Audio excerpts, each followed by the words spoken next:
Muy buenas tardes, bienvenidos a este corte informativo con la información más reciente del Poder Judicial de la Federación.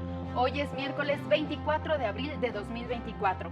Soy Laura Murillo y saludo a Eusiris Rostro en la interpretación en lengua de señas mexicana. Así comenzamos. El crimen transnacional afecta la paz y los derechos humanos de las personas, afirmó la ministra presidenta Norma Lucía Piña. Reconocen trayectoria y aportes al Estado de Derecho del ministro Luis María Aguilar Morales. Infantes involucrados en un proceso judicial tienen derecho a participar directamente en ellos, estableció la primera sala. Nos enlazamos con mi compañero Mario López Peña, quien se encuentra en las instalaciones del Consejo de la Judicatura Federal, en donde se presentaron las guías de conducción de audiencias en materia de extradición, acto que encabezó la ministra presidenta Norma Lucía Piña. Adelante, Mario, con tu reporte. ¿Qué tal? Muy buenas tardes a todas las personas que siguen esta transmisión. La ministra presidenta de la Suprema Corte de Justicia de la Nación y del Consejo de la Judicatura Federal realizó la presentación de las guías judiciales de conducción de audiencias en materia de extradición, herramienta desarrollada en cooperación con la Embajada de Estados Unidos para abonar a la certeza y a la transparencia, tanto en el desahogo de audiencias como en la toma de decisión judicial en esos casos. Escuchemos a la ministra presidenta. Las guías son un hito en la cooperación judicial entre ambos países y permitirán avanzar aún más en el entendimiento recíproco y necesario para enfrentar los graves desafíos que plantea la extradición como el principal mecanismo de cooperación para adjudicar responsabilidades criminales en el ámbito del debido proceso en ambos lados de la frontera.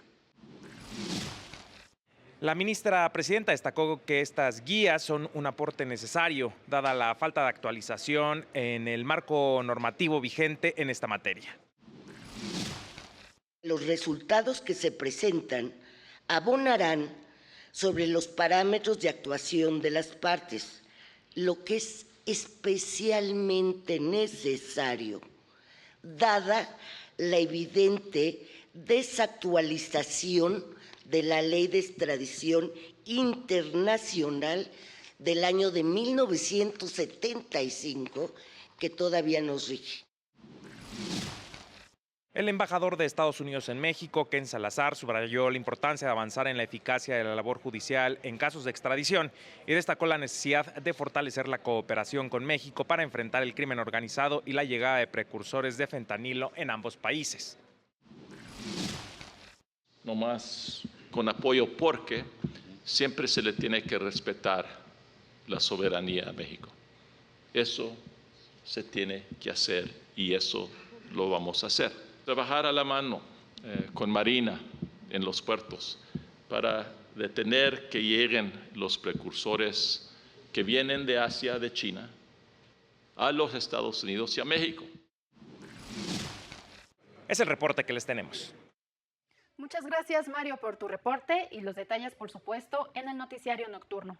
En otra información, la Suprema Corte dio a conocer el Acuerdo General de Administración 1-2024 que transforma la Unidad General de Administración del Conocimiento Jurídico en la Dirección General de Participación Social. La nueva dirección ejercerá las atribuciones previstas en los artículos 16, fracciones octava, novena y décima, y 19, fracciones primera y quinta, del Reglamento Orgánico en materia de administración de la Suprema Corte, que tiene que ver con impulsar acciones orientadas a fortalecer la legitimidad social, participación ciudadana y confianza en la Suprema Corte, así como el reconocimiento de las personas como un tribunal cercano, abierto, plural y garante de los derechos humanos. Además, impulsará acciones en materia de gobierno abierto, producirá materiales para la divulgación del conocimiento jurídico y administrará las plataformas digitales y redes sociales del máximo tribunal. En tanto, la Dirección General de Tecnologías de la Información tendrá a su cargo la administración, gestión, aprovechamiento y recuperación de datos jurídicos, con el fin de lograr una mayor eficacia y eficiencia en el desarrollo de las funciones del alto tribunal. y el Colegio de Jóvenes Estudiantes de Derecho y Nuevos Profesionistas de la Corte rindió homenaje al ministro Luis María Aguilar Morales, decano del Tribunal Constitucional Mexicano, por su compromiso con la defensa de los valores constitucionales en más de medio siglo al servicio del Poder Judicial Federal. La ministra Norma Lucía Piña Hernández calificó como ejemplar su trayectoria, reconoció sus aportes y destacó sus contribuciones a la defensa del Estado de Derecho. Mi mayor reconocimiento por tu labor ejemplar como ministro de la Suprema Corte. Mi mayor gratitud por lo que desde la noble labor diaria de tu ponencia has hecho por la defensa del Estado de Derecho, por la salvaguarda de los derechos humanos, por la preservación de la supremacía constitucional y principalmente por la conservación de la independencia del Poder Judicial Federal. Colaboradores del ministro que transitó por todos los cargos de la carrera judicial destacaron su calidad humana y conducta ejemplar como servidor público.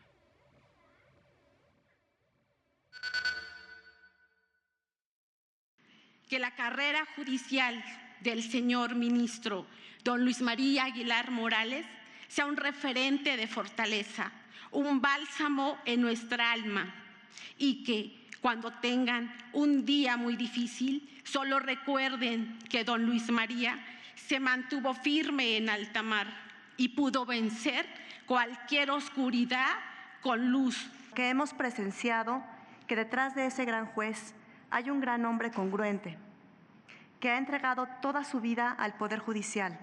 Pero ante todo, es un gran ser humano que siempre se ha preocupado por las personas que colaboramos con él y en forma superlativa se ha preocupado por las personas que acuden a este tribunal clamando justicia.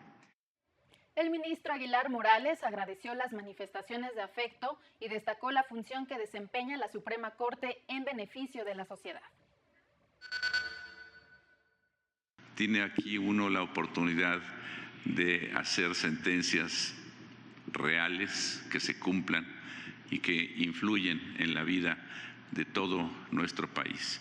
Ese es el privilegio de trabajar en la Suprema Corte de Justicia de la Nación, el Tribunal Constitucional de nuestro país.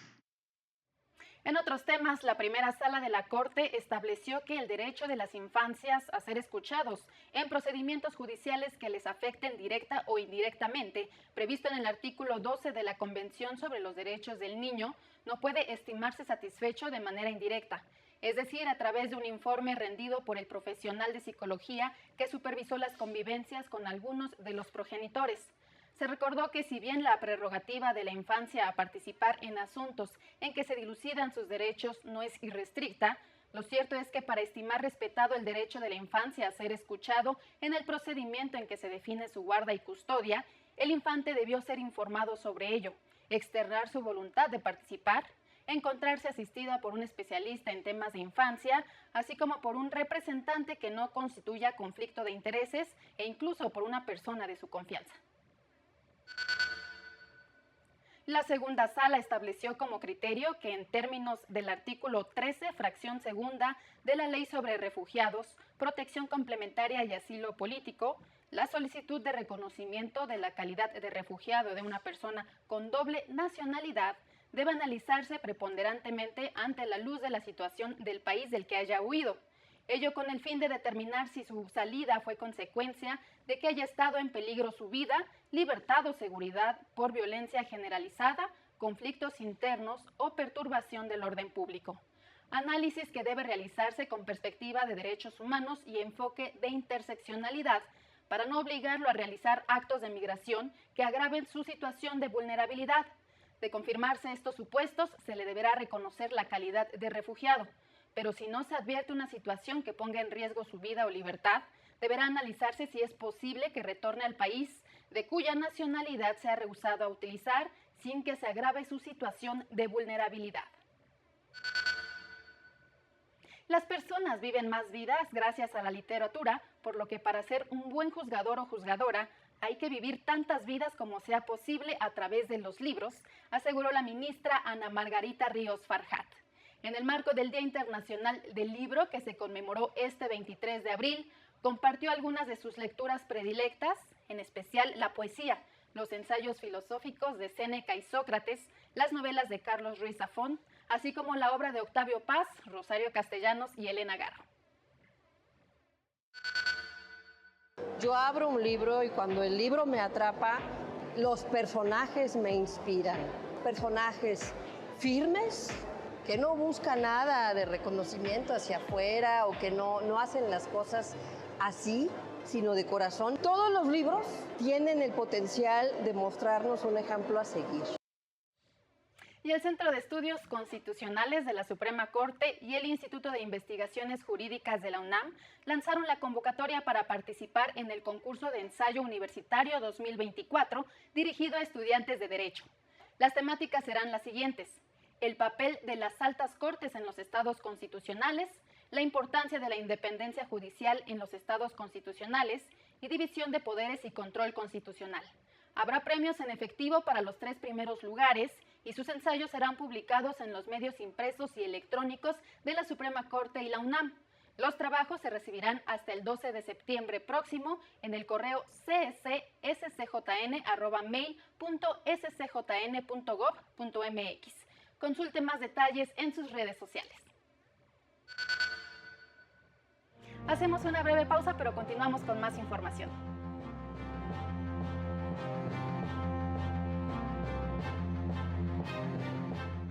Al regresar, advierten que las reformas a la ley de amparo son regresivas y atentan contra el derecho de acceso a la justicia.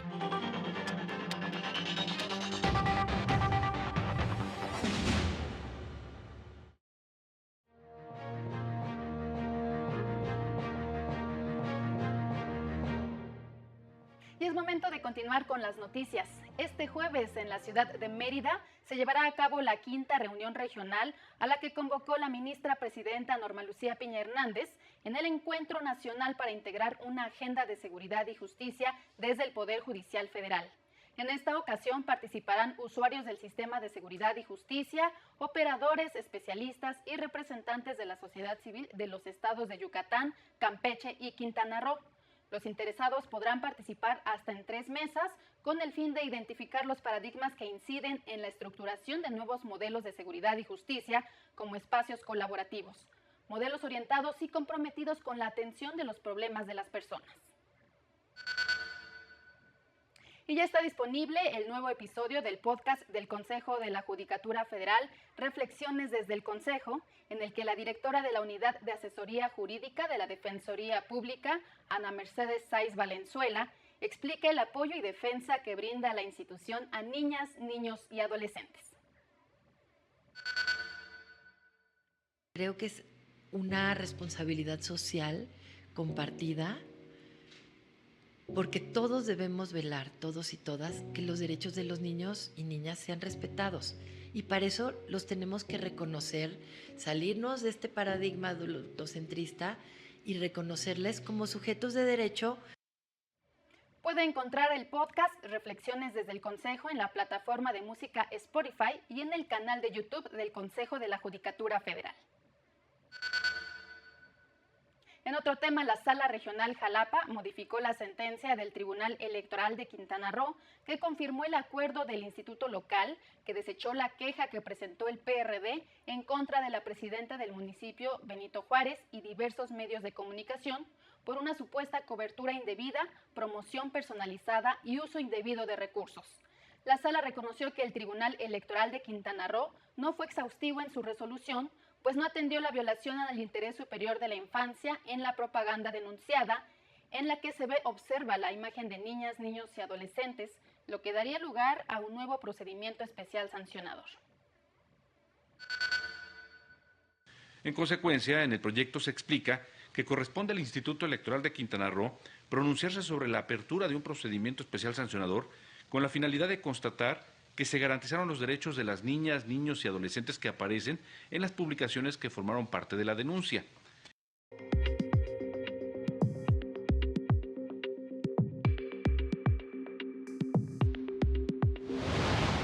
En la Casa de la Cultura Jurídica de la Suprema Corte de Durango se llevó a cabo una mesa redonda sobre los derechos de niñas, niños y adolescentes a vivir en un ambiente libre de violencia y a ser escuchados por las personas juzgadoras. El Poder Judicial de Michoacán y UNICEF se encuentran en la última etapa de preparación para la implementación de las salas de audiencia para personas en condición de vulnerabilidad, con la capacitación a servidores públicos que llevarán los procesos judiciales.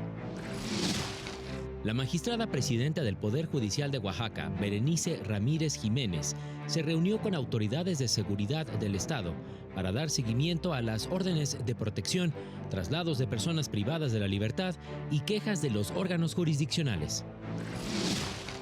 El Consejo de la Judicatura de Nuevo León nombró a nuevos jueces y juezas de primera instancia en las materias familiar, civil, penal, laboral y mercantil, que fueron designados como resultado de exámenes de oposición y análisis de desempeño profesional.